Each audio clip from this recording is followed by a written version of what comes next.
नमस्कार दोस्तों, कैसे हैं आप सब। हमारे चैनल शिव कन्या में आपका स्वागत है।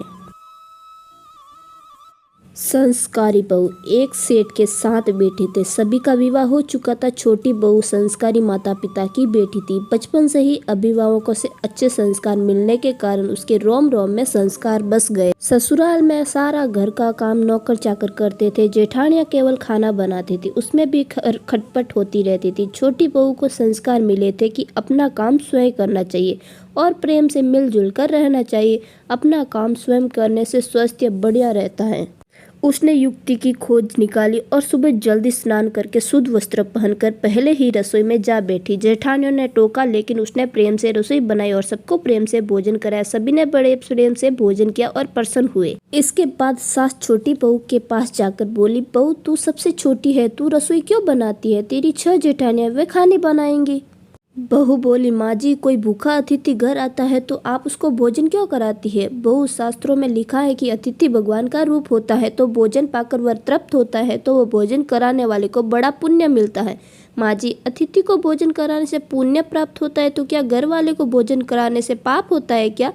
अतिथि का भगवान रूप है तो घर के सभी लोग भी तो भगवान का रूप है, क्योंकि भगवान का निवास तो सभी में है। अन्न आपका, बर्तन आपके, सब चीज़ें आपकी है। मैंने जरा सी मेहनत करके सब में भगवत भाव रख कर कोई रसोई बनाकर खिलाने की थोड़ी सी सेवा कर ली तो क्या मुझे पुण्य नहीं मिलेगा कि नहीं? सब प्रेम से भोजन करके तृप्त और प्रसन्न होंगे तो कितनी खुशी होगी। इसलिए माँ जी आप रसोई मुझे बनाने दे, कुछ मेहनत करूँगी तो मेरा स्वास्थ्य भी अच्छा रहेगा।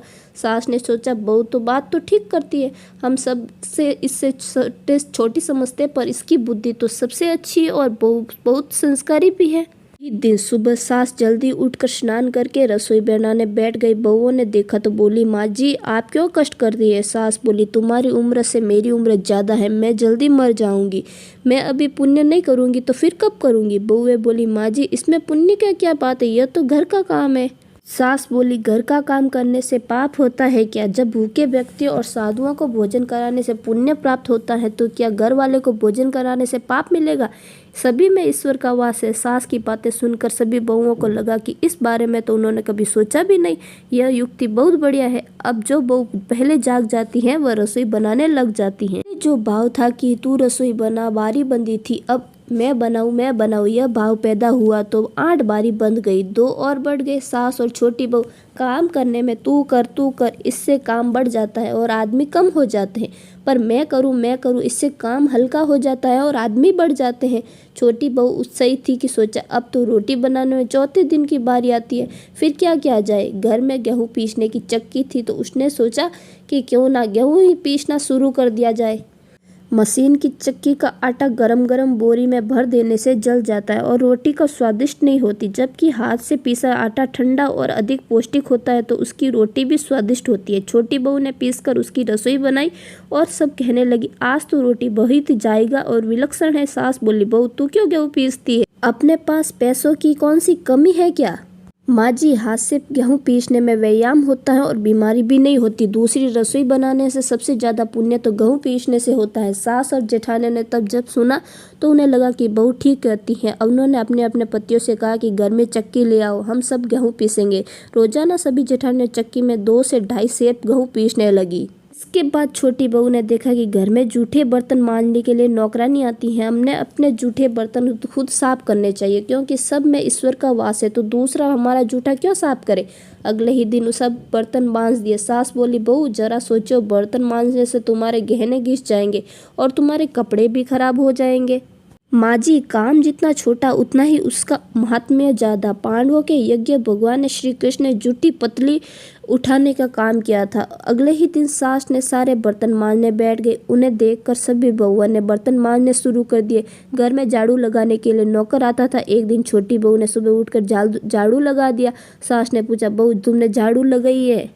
माँ जी आप मत पूछिए, आपसे कुछ कहती हूँ तो आप मेरे हाथ से काम चला जाता है। झाड़ू लगाने का काम तो नौकर का है, तुम क्यों लगाती हो? माँ जी, रामायण में आता है कि वन में बड़े बड़े ऋषि मुनि रहते थे। उनका भगवान में उनकी कुटिया में न जाकर पहले सबरी की कुटिया में गए थे, क्योंकि सबरी रोज चुपके से झाड़ू लगाती थी, पंपा सरोवर का रास्ता साफ करती थी, कहीं कहीं आते जाते ऋषि मुनियों के पैरों में कंकड़ न चुभ जाए। सास ने देखा कि छोटी बहू तो सबको लूट लेगी, क्योंकि यह सबका पुण्य अकेले ही ले लेती है। अब सास ने सभी बहुओं को मिलकर झाड़ू लगानी शुरू कर दी।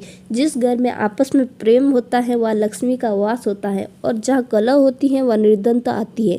सेठ का तो धन दिनों दिन बढ़ने लगा।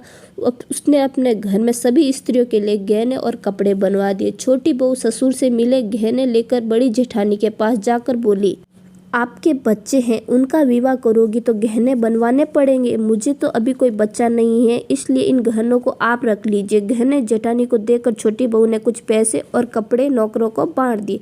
सास ने देखा तो बहू बोली, बहू यह तुम क्या करती हो? तेरे ससुर ने तो सबको गहने बनवा दिए और तुमने उन्हें जेठानी को दे दिए, पैसे और कपड़े नौकरों में बांट दिए। क्यों, ऐसा क्यों?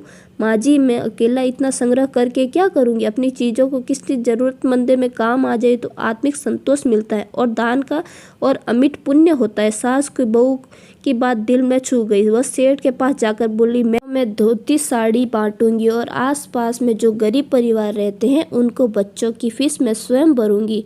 अपने पास कितना धन है, अगर ये किसी के काम आ जाए तो अच्छा है ना। न जाने कब मौत आ जाए, उसके बाद यह सभी पड़ा रह जाएगा। जितना अपने हाथों से पुण्य कर्म हो अच्छा है। सेठ ने बहुत प्रसन्न हुआ और नौकरों को पहले कुछ देते थे तो सेठानी लड़ पड़ती थी, अब कह रही है कि मैं खुद दूंगी। सास दूसरों की वस्तुएं देने लगी तो यह देखकर बहुएं भी देने लगी। नौकर भी खुश होकर मन लगाकर काम करने लगे और आस पड़ोस में भी खुशहाली की छा गई।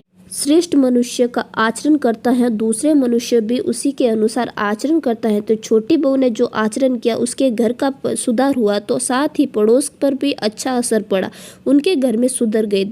देने के भाव में आपस से प्रेम भाईचारा बढ़ता है। इस तरह बहू को संस्कार से मिली सूझबूझ ने उसके घर के साथ साथ अनेकों घर में खुशहाल कर दिया और सभी शांतिपूर्वक रहने लगे।